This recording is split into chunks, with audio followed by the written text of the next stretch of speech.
धन्यवाद ज्ञापित करता हूँ अपने गुरुदेव का। और इसी क्रम में मैं अपने बीच उपस्थित हम सबके लोकप्रिय सांसद माननीय श्री पुष्पेंद्र सिंह चंदेल जी से आग्रह करूंगा वो हम सबको मार्गदर्शन देने की कोशिश करें। धन्यवाद। बोले भारत माता की, भारत माता की। आज अपने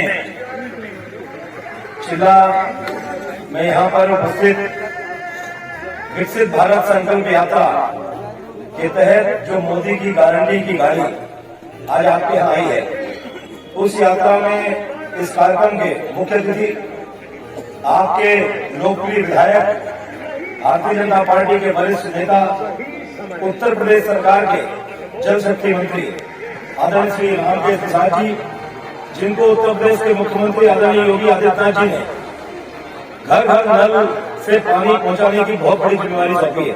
ये हम सभी लोगों का सौभाग्य का विषय है। वो आज अपने इस कार्यक्रम में मुख्य अतिथि के रूप में यहाँ पर विराजमान है।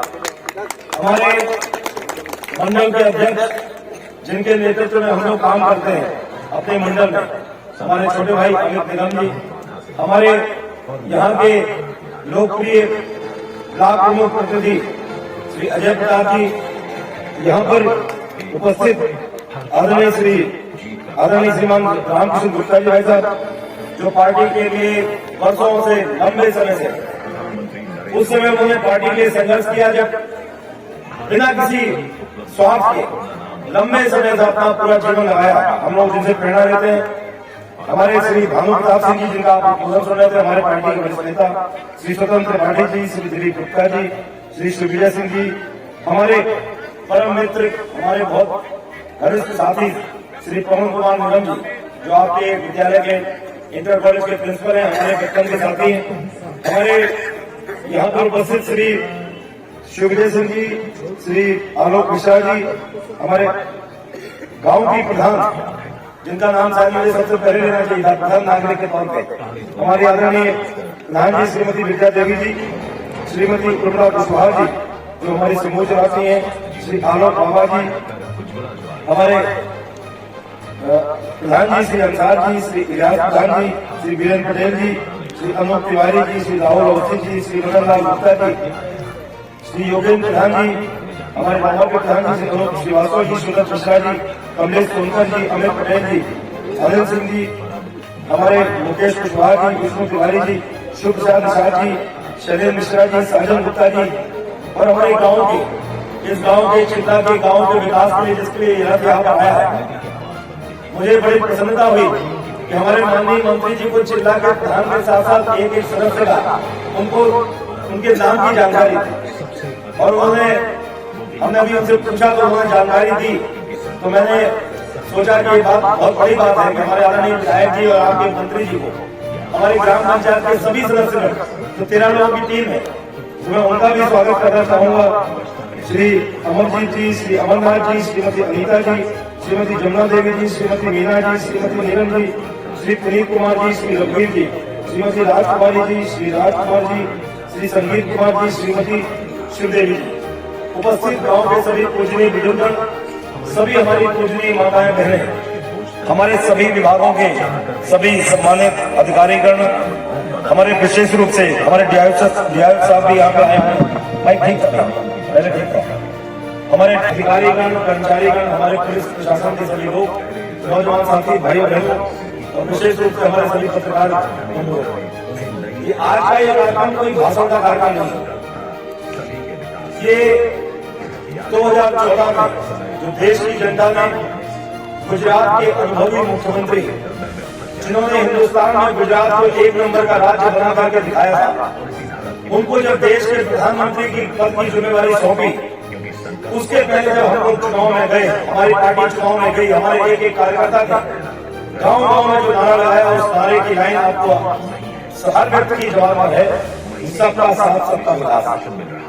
उस समय लोगों को लगा होगा कि जो नेता लोग आते हैं, पार्टियां आती हैं, नारा लगाएंगे, नारा केवल चुनाव जीतने के लिए होता है। शायद उस समय हम लोग इन बातों का जवाब नहीं दे पाता, क्योंकि उस समय हम लोगों को कसौटी पे कसा जाना था।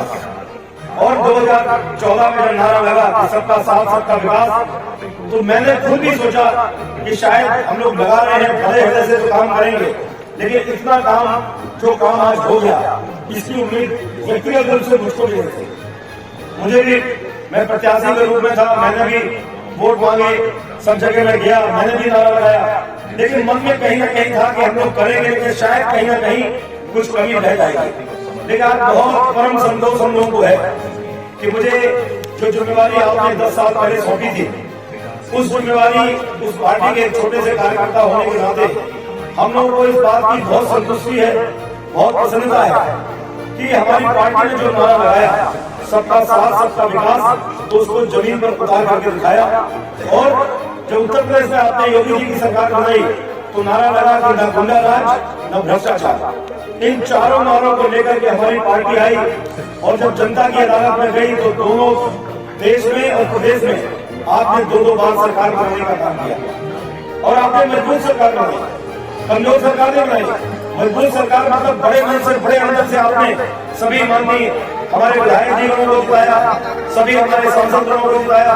आपने जितने बड़े मन से विश्वास हमारे नेतृत्व पर किया, आदरणीय मोदी जी पर किया, आदरणीय योगी जी पर किया, वो दोनों लोग, उन लोगों ने, उनका अपना खुद का कोई परिवार नहीं है, उनको अपने परिवार की चिंता भी नहीं है, उनको अपनी अगली पीढ़ी की भी कोई चिंता नहीं है, उनको अपने खुद के घर मकान की भी चिंता नहीं है, उनका अपना कोई ना खुद का घर है, न उनको घर बनाने की लालसा है, न उनको कोई तमन्ना है। अगर उनको चिंता है मोदी जी को, तो देश के उन 6 करोड़ गरीबों की चिंता है जिनके पास पक्की छत नहीं है, बरसते पानी में जो उनका पूरा परिवार रात भर एक कोने में बैठ करके गुजारता था, पॉलिथीन डालते थे, बरसाती लगाते थे, किसी प्रकार से पानी रोकने का काम करते थे। ऐसे 6 करोड़ लोग 2014 में चिन्हित किए गए। मोदी जी ने संकल्प लिया कि हमको इन 6 करोड़ लोगों को पक्का लैंटर वाला घर बना करके देगा। और जब ये संकल्प लिया तो उस समय के जो हमारे अर्थशास्त्री थे, उन्होंने कहा आपको सब घर में बिजली पहुंचानी है, हर घर में पानी पहुंचाना है, सबको घर देने हैं, सबको शौचालय देने हैं, सबको गैस कनेक्शन देने हैं, सबको किसान सम्मान निधि देनी है, सबको आयुष्मान भारत का कार्ड देना है, कितनी भी बच्चियों की शादी हो उनको उसमें भी खजाना खोल देना है।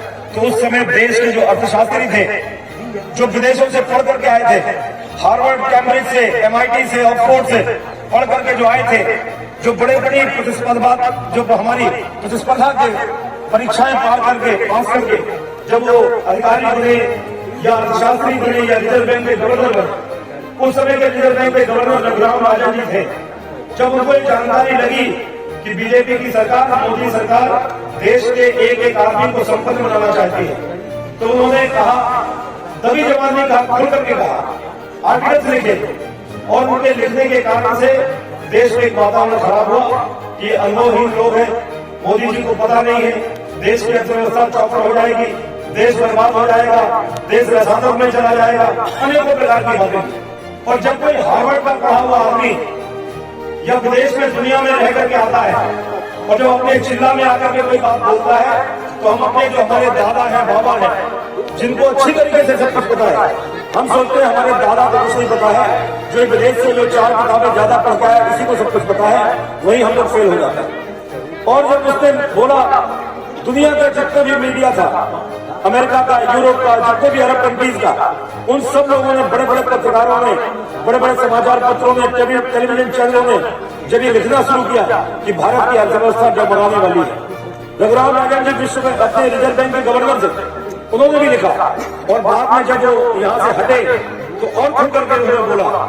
लेकिन मुझे प्रसन्नता इस बात की है कि वो जितना भी पढ़ाई करके आए थे, आज वही रघुराम राजन ये लिखने के लिए मजबूर होते हैं कि मैं गलत था, मोदी जी सही थे। ये बात मैं आपको इसलिए बोल रहा हूँ, वो MBA नहीं किए, वो हार्वर्ड में नहीं पढ़े, वो एक गरीब घर में, ऐसे परिवार में उन्होंने जन्म लिया जिनकी माताजी दूसरे के घरों में बर्तन धोने का काम करती थी। और गरीबी को देख करके, गरीबी को समझ करके, गरीबी में जी करके जब उनकी माताजी ने अपने बच्चों को शिक्षा के साथ साथ संस्कार देने का काम किया, जब संस्कार दिए, जब उस व्यक्ति को ताकत मिलती है, जब उसको ताकत मिलती है, वो गुजरात के मुख्यमंत्री बनते हैं।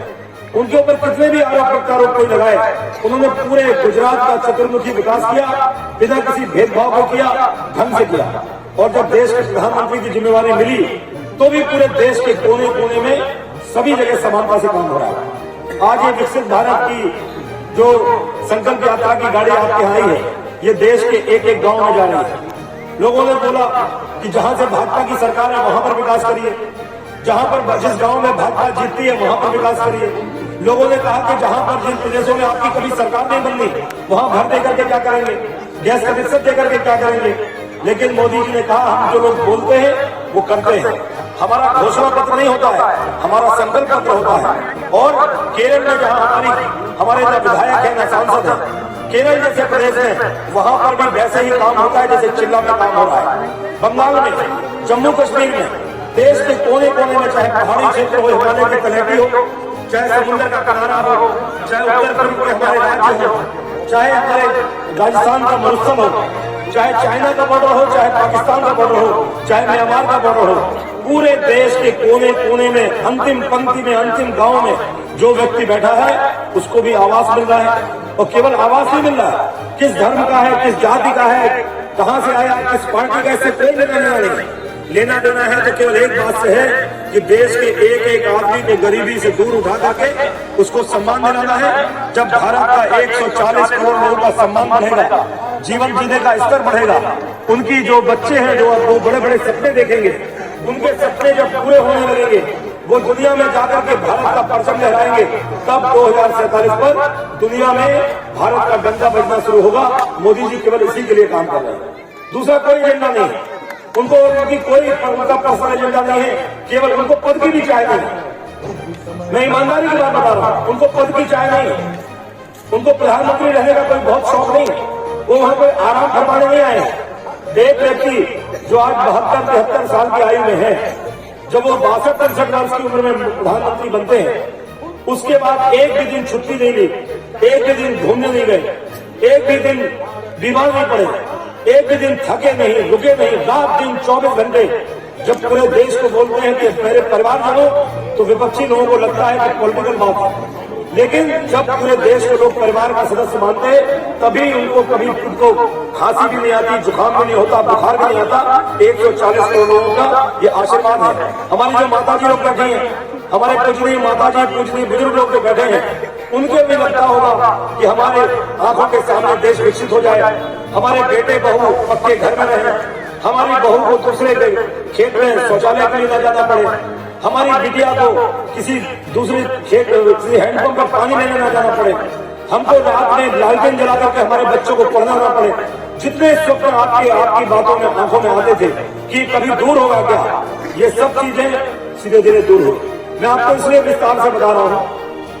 पहले जब नारा लगता था बिजली देंगे, पानी देंगे, हर पार्टी, हर नेता जब भी जाता था वोट मांगने एक ही नारा लगाता था, पर जब अगला चुनाव आता था तो सिर्फ वही लगाया, फिर वही नारा लगाते थे।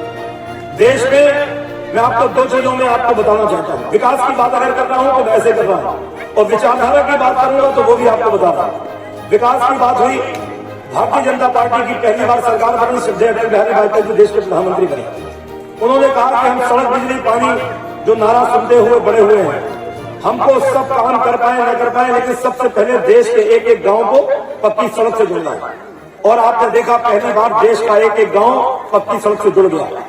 दूसरी बार सरकार बनी, मोदी जी पहली बार प्रधानमंत्री बने और उन्होंने संकल्प लिया कि देश के एक एक गांव को हमको जाकर के बिजली से जोड़ना है, कोई भी घर अधूरा न रह जाए जहां पर अंधेरा मचा हो। और उन्होंने 5 साल के अंदर देश के कोने कोने में हर घर में जाकर के बिजली पहुंचा दी।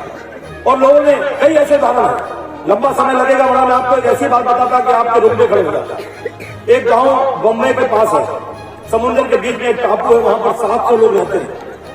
वहां पर कभी बिजली नहीं गई देश आजाद होने के 60-70 साल बाद। जब आंकड़ा आया, प्रधानमंत्री जी स्वयं रिपोर्ट लेते हैं कि भाई हर जगह हो गया, ये महाराष्ट्र में ये एक गांव को बचाया, पहुंचाओ बिजली। किसी की हिम्मत नहीं पड़ी, उन्होंने सब पहुंच जाए, क्योंकि आप जानते हैं कि कुछ न कुछ चीजें ऐसी होती हैं कई बार कि हम लोग नेता लोग ना कहना नहीं सीख पाते, हम लोग ना कहना नहीं सीख पाते। हमारी नाली बनाने की हैसियत नहीं, किसी का हवाई अड्डा बनवा दो, हम होते हमारे जिला में नहीं बनाते। और अधिकारी हाँ कहना नहीं सीख पाते, जिनके दस्तक से काम होना है वो हाँ नहीं जल्दी बोलते। देश की दुर्गति का कारण यही है, नेता ना कहना सीख जाए और हमारे अधिकारी कर्मचारी हाँ कहना सीख जाए, तो आप तय मानिए कि देश दुनिया का सबसे विकसित देश है। अधिकारियों ने मोदी जी को गलत रिपोर्ट दी, सर हो जाएगा। अगली बार देखा प्रधानमंत्री जी ने कहा क्यों नहीं पहुंचा, तो बोले कि सर हो जाएगा। प्रधानमंत्री जी ने कहा, वहां बात की, जब बात की तो महाराष्ट्र के मुख्यमंत्री जी ने उनको बताया, हिम्मत जुटाई कि सर उस गांव को ले जाने के लिए समुद्र के बीच में है, करीब 3000 करोड़ रुपए खर्च हुआ, 3000 करोड़ रुपए, और समुद्र के अंदर से लाइन ले जानी पड़ेगी, इसलिए वहां पर लाइन नहीं पहुंच सकती। हम सोलर लाइट लगा देंगे। मोदी जी का सोलर लाइट पे तुरंत आज से शुरू करो, घर घर में पहुंचाओ। लेकिन मैंने नारा दिया सबका साथ सबका विकास। सोलर लाइट से लाइट चल जाएगी, पंखा चल जाएगा, कोई मोटर नहीं चला पाएगा, कोई चक्की नहीं चला पाएगा, कोई वहां पर फ्रिज नहीं चला पाएगा। करोड़ों में खर्च करके 700 लोगों के घर पर बिजली पहुंचाने का काम किया गया। अधिकारियों ने बताया क्या कि सर इतने पैसे में सैकड़ों गाँव बिजली पहुंच जाएगी। मोदी जी का पैसे की चिंता मत करो, खजाना भरा हुआ है। पहले की सरकार बोलती थी कि खजाना खाली मिला है, हमारे पास कुछ नहीं है। मोदी जी कहते हैं कि सरकार के पास कोई कमी नहीं है, जितना काम करो उतना पैसा है। ये मैंने आपको उदाहरण दिया।